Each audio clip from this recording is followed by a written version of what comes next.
I've actually been homeless maybe since about 76. I holding a steady job. Most of them were mediocre. I didn't expect I would go on to college. I have a above average IQ. I can talk to people with advanced degrees. I'm not, the people in physics and the hard sciences I can't do so well, but philosophy and psychology. At this time, I guess I'm spending the last several months in pursuit of sleep and rest and getting my own mind together. I think about 15% of law enforcement budget goes into the war crimes of sleep deprivation and the What's been your experience? I now average about 5.5 hours of sleep a night.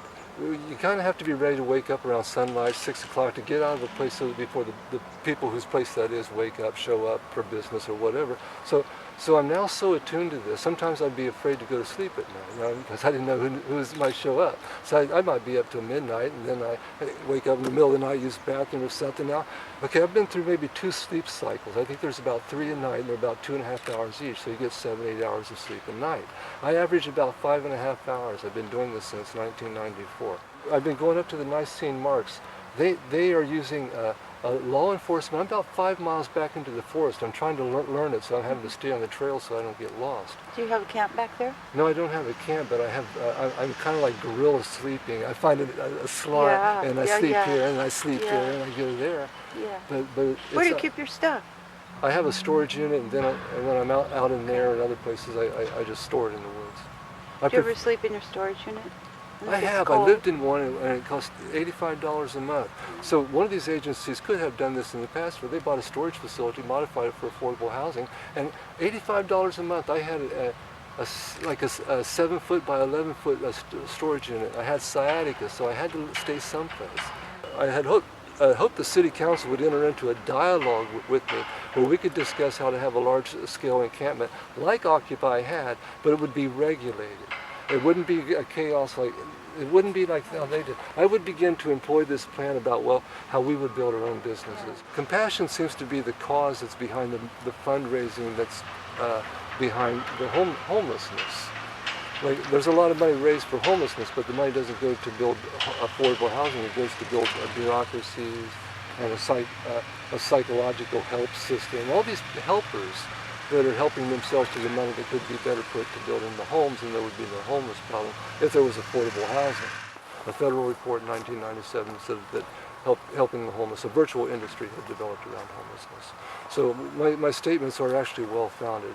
About $2 billion a year goes into helping the homeless. We get about 10% of that. And that's enough to maintain the facade of helping, but 90% of those people, most of the money goes for executive compensation. What's the war?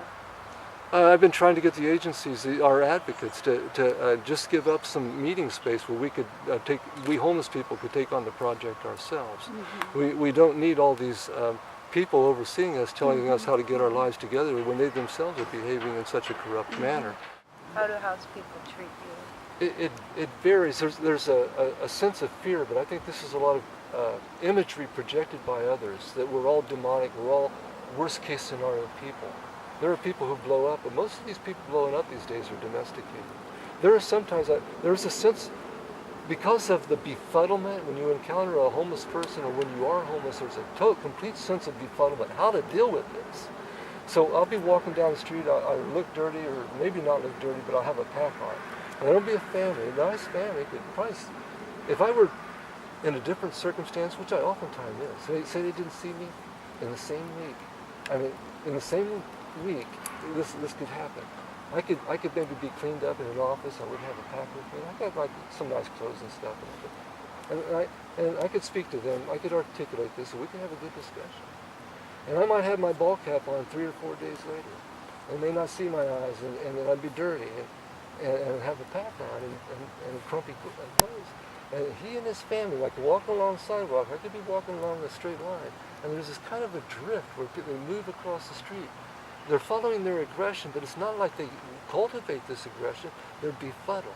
Compassion and altruism are a willingness to make sacrifices for the benefit of others. The simple statement I've heard is others before self. I don't really have this, but if we create environments where we can practice this, then I'll have more others. And so this is it. We plant the seeds, we grow it, we create a positive feedback environment that promotes the spiritual rejuvenation of really our whole society. Because once these memes get talked about, circulated, or seen to be put in practice, then people will say, this is worth my support.